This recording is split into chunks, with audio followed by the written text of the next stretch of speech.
네, 오늘 마가복음 강의 11번째 시간인데요. 새 포도주 부대가 되라라는 제목으로 여러분과 함께 은혜를 나누려고 합니다. 오늘 우리가 읽은 이 본문은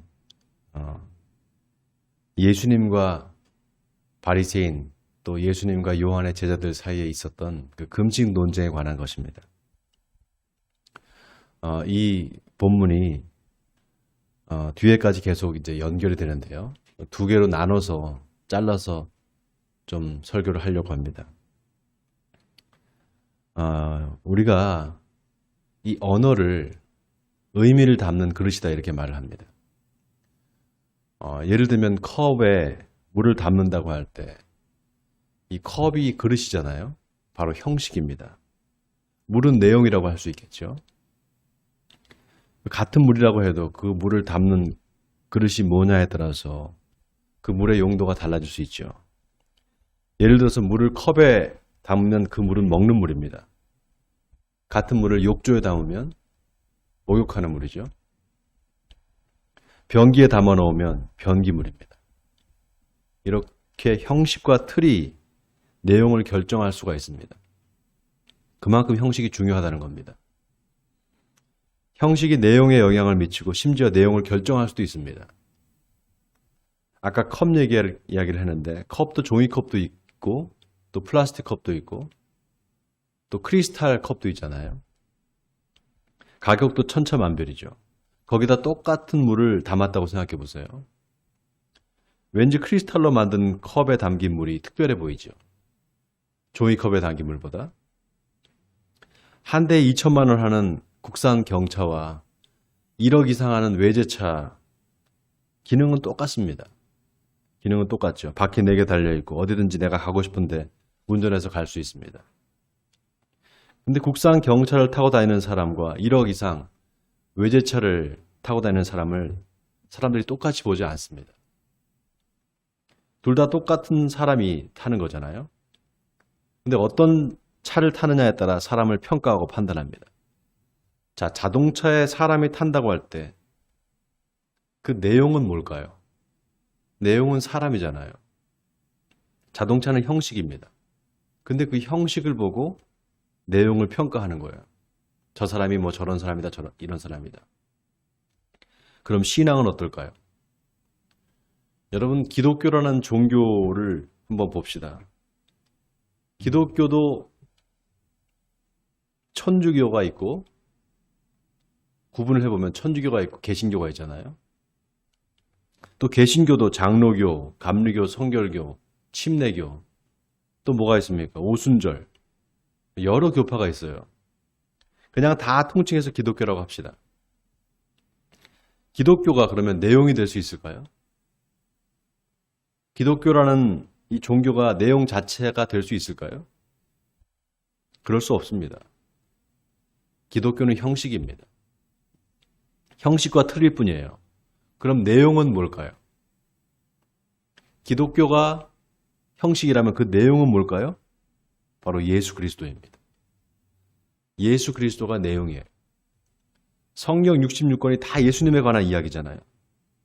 그래서 기독교는 예수 그리스도의 복음을 말해야 됩니다.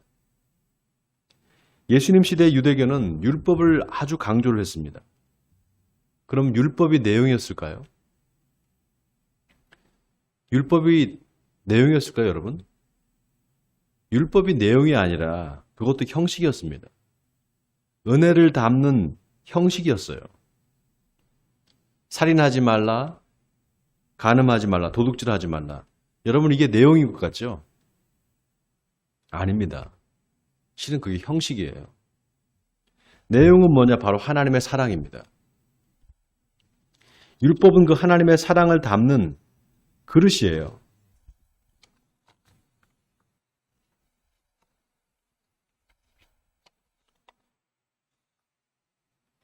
이거를 유대인들이 몰랐습니다. 율법이 내용이 아니라 형식이라는 사실, 이거를 몰랐어요. 하나님의 사랑을 담는 그릇일 뿐이라는 사실을 이 유대인들이 몰랐습니다.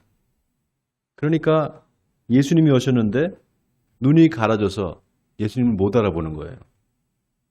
눈이 있어도 보지 못하고 귀가 있어도 듣지 못하는 겁니다. 그래서 예수님께서 장님이 장님을 인도하면 어떻게 되겠느냐? 둘이 같이 구덩이에 빠지지 않겠느냐? 이렇게 말씀하셨습니다. 바로 유대교가 장님처럼 사람들을 잘못 인도하고 있다는 걸 말씀하신 거예요. 여러분, 형식이 내용을 만듭니다. 형식이 내용을 만들어요. 이 말은 형식이 중요하다. 그러니까 형식에 치중하라는 말이 아닙니다. 형식에 뭘 담느냐, 그 내용이 더 중요하다는 거예요. 그러니 내용에 맞는 형식을 찾으라는 겁니다.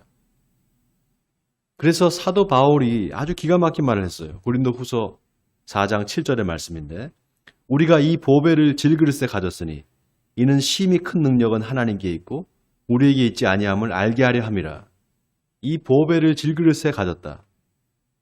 이 보배가 뭐냐? 바로 예수 그리스도를 믿는 믿음이라는 겁니다.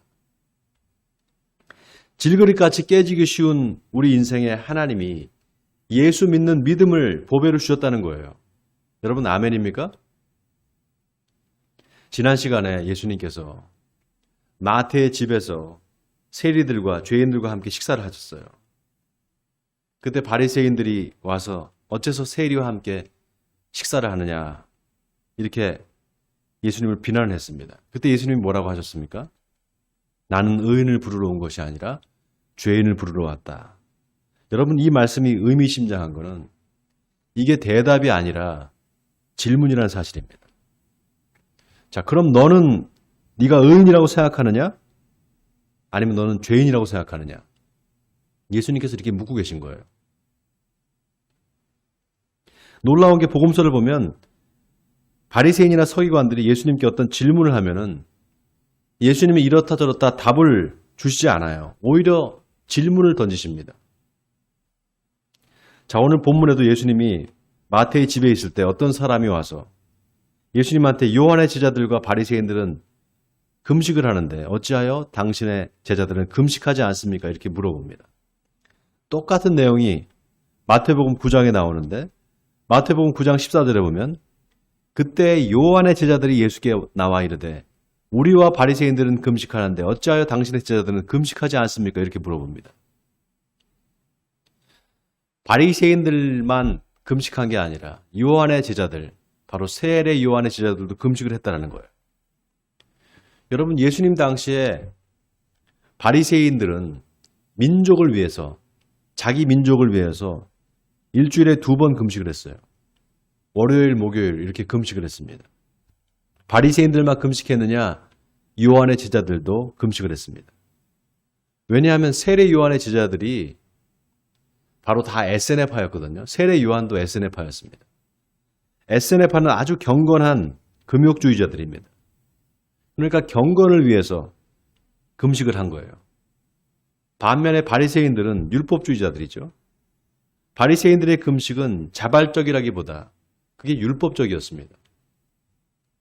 남한테 보여주려고 하는 금식이 많았어요. 내가 이렇게 경건한 사람이야. 내가 이렇게 하나님을 잘 믿는 사람이야. 이걸 보여주려고 금식을 한 겁니다. 여러분, 뭐든지 내용이 아니라 형식에 치우치면 이렇게 돼요. 형식에 치우치면 이렇게 됩니다. 원래의 취지를 잃어버리게 돼요. 경건의 모양은 있으나 경건의 능력은 부인하는 자들이다. 이런 자들에게서 네가 멀어져라. 이런 자들에게서 네가 떠나가라. 사도 바울이 그렇게 말했잖아요. 사도 바울이 유대인들을 비판할 때 한 말이죠. 경건의 모양은 있다. 그러나 형식만 쫓는다는 말입니다. 경건의 모양은 있다는 건 형식만 쫓는다는 거예요. 경건의 능력은 부인한다. 이 말은 뭘까요? 경건의 능력은 부인한다. 이 말은 뭘까요? 여러분, 금식을 왜 하는 겁니까? 금식의 목적이 뭘까요? 금식의 목적은 하나님 앞에서 경건하게 살려고 결단하는 거예요. 그런데 그렇게 결단했는데 불구하고 바뀌지 않는 거예요. 금식을 해도 불구하고 바뀌지 않는 겁니다. 경건의 모양은 있으나 경건의 능력은 부인하는 사람들은 교회를 10년을 다녀도 바뀌지 않습니다. 늘 그 모습 그대로예요. 바뀌지 않습니다. 하나님이 원하는 건 경건의 모양이 아니라 경건의 능력인데 바로 우리 삶이 변하는 건데 변하지 않는 거예요. 여러분, 사람이요, 잘 안 바뀌어요. 진짜 안 바뀝니다. 왜냐? 늘 해왔던 방식대로 그냥 살기를 원하지 바꾸려고 하지 않아요. 변화를 두려워합니다. 여러분, 그런데 바로 그게 죄성이에요. 바로 인간의 죄성이 바로 그겁니다. 늘 내가 맞다고 생각하는 거예요. 내가 틀릴 수도 있는데 나는 맞고 남이 틀렸다고 생각하는 겁니다. 특히 종교인들이 이게 심해요. 독선과 아집이 대단합니다. 자기들만 진리를 독점하고 있다고 생각해요. 근데 그게 진짜 진리면은 남들도 그게 진리여야 됩니다. 남들도 그게 맞다고 생각할 수 있어야 돼요. 여러분, 그런데 여러분 잘 들으세요. 그게 삶이 아니라 삶이어야 돼요. 내가 뭘 알고 있다. 너는 그러니까 모르고 있으니까 내가 맞고 네가 틀렸어. 이게 아니고요. 내가 알고 있으면 그대로 내가 살아야 됩니다. 그때 비로소 진리가 돼요.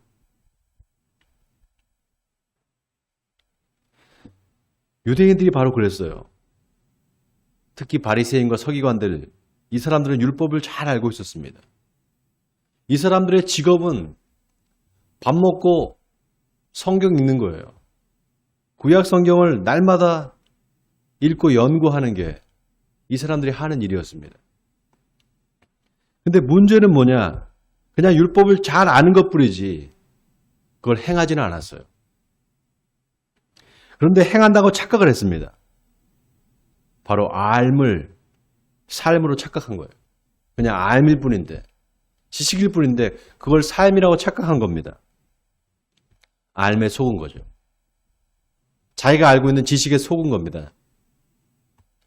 제가 연세대학교에서 공부를 할 때 저를 지도해 주신 선생님이 쓴 책 제목이 뭐였는가 하면 삶이 그대를 속일지라도예요. 삶이 그대를 속일지라도. 삶이 우리를 속인다는 거예요. 어떻게 속이느냐? 아니까 그렇게 살고 있다고 착각하게 만든다는 겁니다. 자, 오늘 본문에 우리와 바리새인들은 금식하는데 왜 당신의 제자들은 금식하지 않습니까? 이렇게 물어볼 때 그 물음의 취지는 뭡니까? 나는 금식하는데 너는 왜 금식하지 않니? 내가 맞고 너는 틀리다 이겁니다. 하나님 앞에서 내가 어떤 신앙적 결단을 하는 거, 그게 바로 금식인데, 그래서 그건 남을 향하는 게 아니라 나를 향하는 게 돼야 되는데, 너는 왜 금식하지 않느냐? 다 하는데 왜 너만 안 하느냐? 여러분, 이게 바로 율법주의예요. 이게 바로 율법주의입니다. 율법주의는 남을 정죄하고 판단하는 겁니다. 자, 요한의 제자들이 왜 우리와 바리새인들은 금식하는데 당신의 제자들은 금식하지 않습니까? 라고 할 때 예수님께서 뭐라고 하십니까? 다 같이 19절, 20절을 같이 한번 한 목소리 읽어보겠습니다. 시작. 예수께서 그들에게 이르시되 혼인집 손님들이 신랑과 함께 있을 때 금식할 수 있느냐? 신랑과 함께 있을 동안에는 금식할 수 없느니라. 그러나 신랑을 빼앗길 날이 이르리니 그날에는 금식할 것이니라. 자, 여러분, 여기 신랑은 누굽니까? 예수님이죠. 혼인집 손님들은 누굴까요? 지금 마태의 집에 있는 세리와 죄인들입니다. 그렇죠?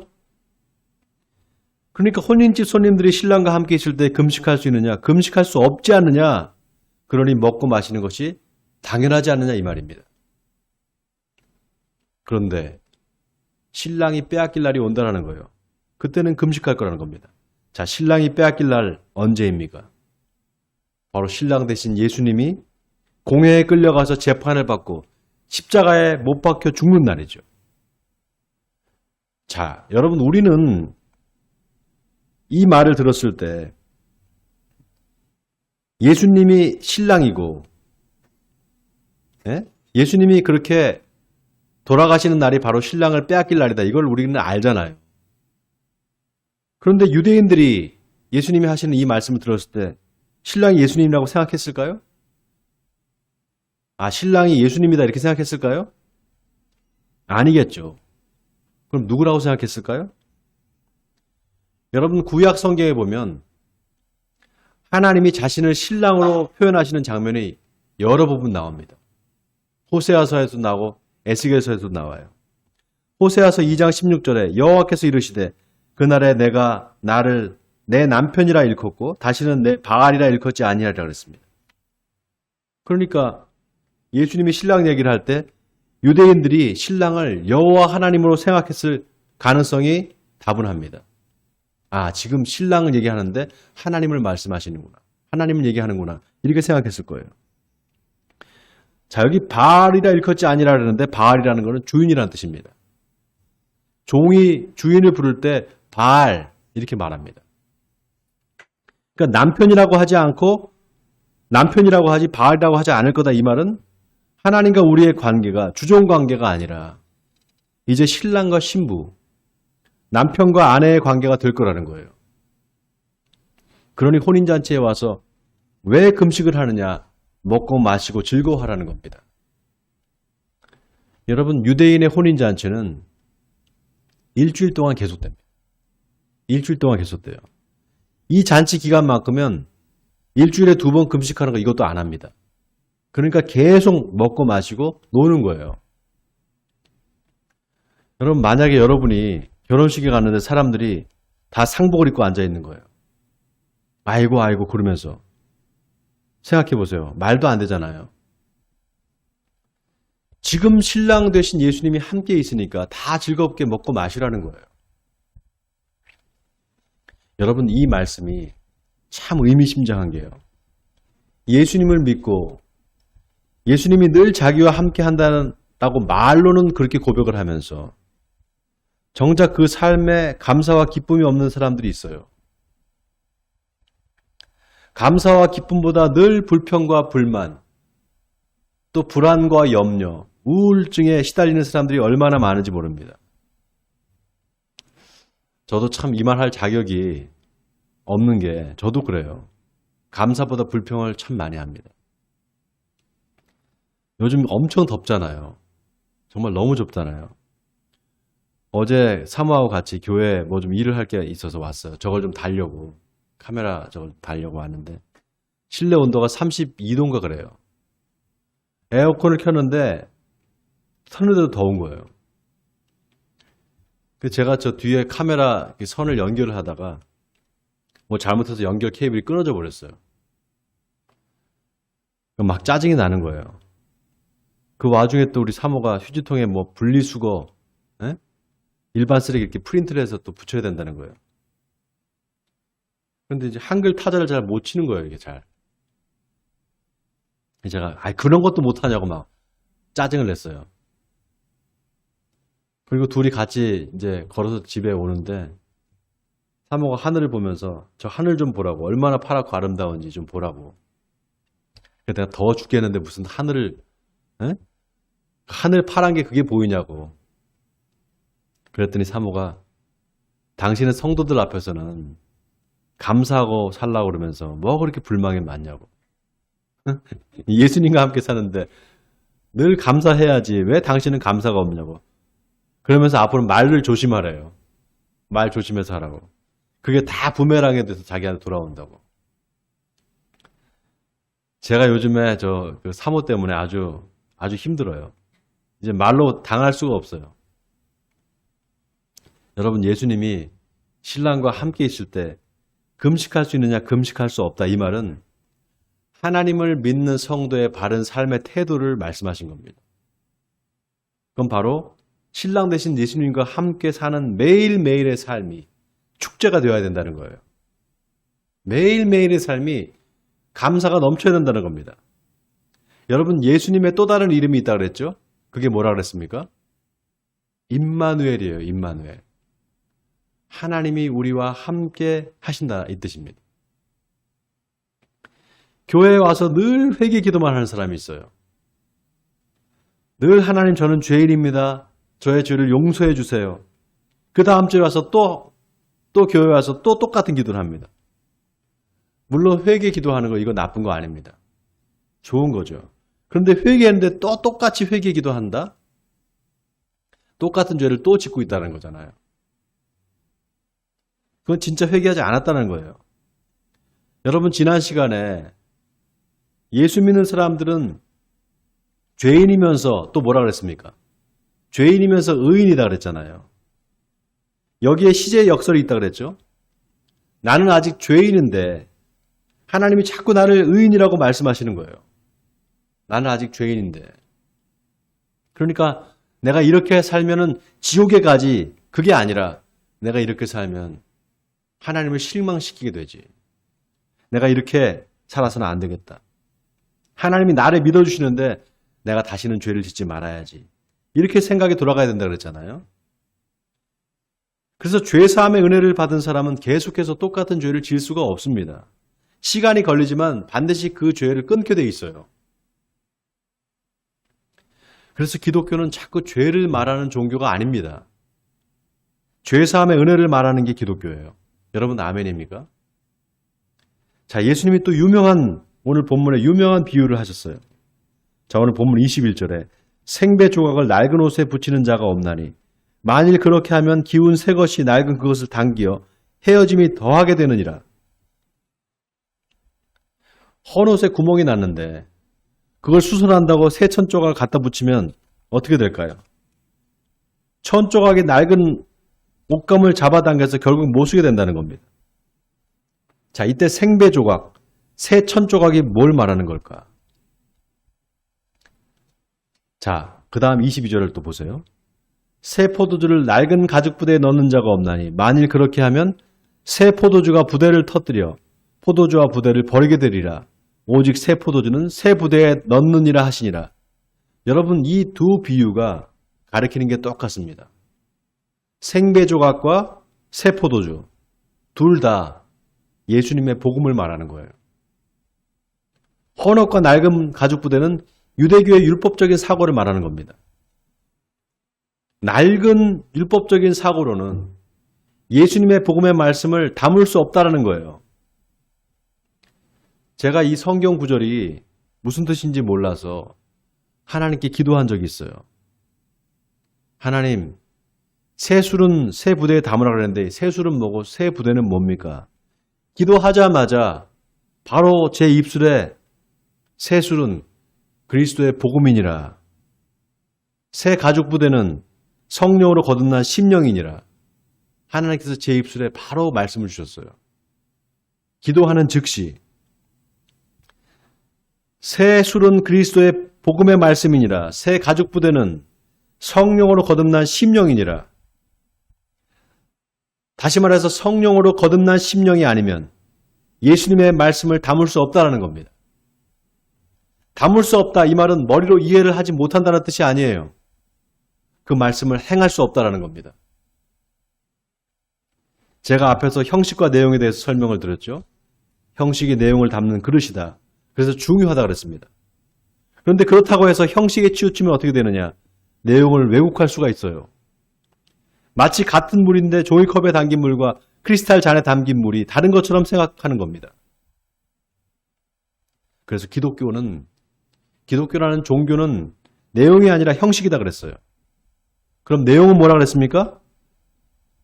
내용은 뭐라 그랬죠? 예수 그리스도예요. 엄밀하게 말하면 예수 그리스도의 삶입니다. 예수는 믿는데 예수처럼 살지 않는다. 기독교라는 형식의 틀에 갇혀 있는 거예요, 그 사람은. 경건의 모양은 있는데 경건의 능력은 부인하는 위선적인 삶을 살고 있는 겁니다. 여러분, 이게 우리가 기독교를 믿는다고 해서 달라지지 않아요. 기독교에 속해 있다고 해서, 내가 기독교인이라고 해서 내가 달라지느냐? 그렇지 않습니다. 기독교라는 형식이 우리를 바꿀 수 없어요. 예수님 시대의 유대교가 그랬던 것처럼, 과거의 카톨릭이 그랬던 것처럼 기독교도 똑같은 잘못을 저지를 수 있습니다. 내용과 형식이 뒤바뀌어 버리는 거예요. 여러분, 절대로 우리가 틀에 갇히면 안 됩니다. 틀이 내용을 결정한다고 착각하면 안 돼요. 그 반대예요. 내용이 틀을 결정하는 겁니다. 하나님은 얼마든지 예수 그리스도를 담을 새로운 틀을 만들어 내실 수 있어요. 얼마든지 그렇게 할 수 있습니다. 제가 신학교에서 강의를 하잖아요. 제가 종교 철학을 가르치잖아요. 이번 학교도 강의를 해요. 근데 매년 강의하면서 안타까운 게 있어요. 신학생들 가운데 약 한 50% 이상이 다 목사님들 자녀예요. 목사 아들, 딸들입니다. 아버지가 목사인데 자식도 목사가 되려고 신학교에 온 거예요. 자기들 의지대로 왔는지 아버지가 보내서 왔는지는 모르겠어요. 목사 된다는 게 그게 나쁜 일은 아니죠. 근데 누가 그 아버지의 그 아들은 아니랄까봐 맨날 어떻게 하면 교회가 부흥되는지 이런 데만 관심이 있어요. 어떻게 하면 내가 졸업하고 좀 큰 교회를 갈까? 여기에만 관심이 있어요. 깊이 있게 공부를 해야 되겠다 이런 생각이 없습니다. 도서관에 가면 맨날 도서관이 텅텅 비어 있어요. 아버지가 했던 방식을 그대로 따라가는 거예요. 지금 세상은 변화를 요구하는데 늘 해왔던 방식대로 그냥 고수하는 겁니다. 그러니까 열심히 공부를 안 해요. 100주년 기념교회 이재철 목사님이 미래의 목회자들이 인간에 대한 깊은 성찰이 없다 이렇게 비판을 했어요. 앞으로 미래의 목회자들이 인간에 대한 깊은 성찰이 없다라는 거예요. 그 말이 맞습니다. 저는 그 말에 100% 동감해요. 먼저 인간에 대해서 알아야 돼요. 그 다음에 신학도 있는 겁니다. 제가 신학교에서 가르치는 게 종교철학 과목인데 불교를 가르칩니다. 불교학 연구라는 과목을 가르쳐요. 왜 신학교에서 불교를 가르치느냐? 지금 기독교가 한계예요. 옛날과 같은 방식으로는 안 됩니다, 이제. 이런 말하면 이상하게 들릴지 모르지만 내가 나를 잘 못 봐요. 여러분, 내 눈을 볼 수 있어요? 없어요. 내 눈을 가지고 나를 볼 수가 없어요. 내 얼굴 볼 수 없습니다. 거울에 비춰봐야지. 내가 믿는 종교가 뭐가 문제인지 다른 종교를 봐야지만 알 수 있어요. 고정관념을 깨야 돼요. 보라 이전 것은 지나갔으니 이제 새 것이 되었다다. 예수님 안에서 날마다 우리는 새로워져야 됩니다. 아멘입니까? 누가복음에 보면 예수님이 새 포도는 새 부대에 담으라고 하시면서 묵은 포도주를 마시고 새 것을 원하는 자가 없나니 이는 묵은 것이 좋다 함이니라 이 말씀을 하셨어요. 다른 복음서에는 빠져 있는데 누가복음에 이 부분이 들어가 있습니다.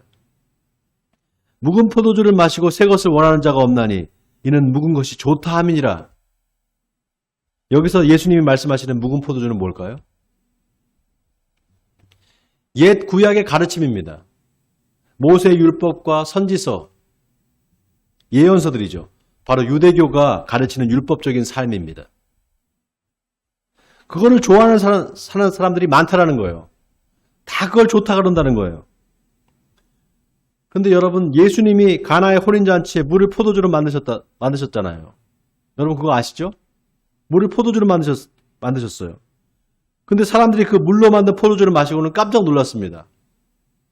아니 이렇게 좋은 포도주가 있었느냐고. 보통은 처음에 좋은 걸 주다가 나중에는 좀 질이 떨어지는 걸 주는데 그대는 지금까지 좋은 포도주를 남겨뒀다고. 일단 먹어보면 그 진가를 아는데 사람들이 먹어보지도 않고 묵은 게 좋다고 말하는 겁니다. 이 말은 뭡니까? 바꿔보면 금방 아는데 좋은 거를 새롭게 변화되기를 거부한다는 거예요. 여러분 어떠십니까? 신앙생활에 늘 그렇고 그렇습니까? 좀 지겹지 않습니까? 맨날 똑같이 반복되는 일상이? 그럼 바꿔보시기 바랍니다. 바꾸시기 바랍니다. 뭐라도 좋아요. 아주 작은 거라 하나라도 바꿔보세요. 늘 해왔던 방식대로 하지 말고 새롭게 바꿔보시기 바랍니다. 그래서 오늘이 어제보다 나아야 됩니다. 오늘보다 내일이 더 달라져야 됩니다. 바라기는 예수 그리스도의 복음이 저와 여러분의 삶을 변화시키는 힘이 되기를 바랍니다. 그래서 날마다 우리를 새롭게 빚으시고 재창조하시는 주님과 함께 복되고 즐거운 삶을 사시는 에베네스를 교회 성도님들이 되시기를 주님의 이름으로 간절히 축원드립니다.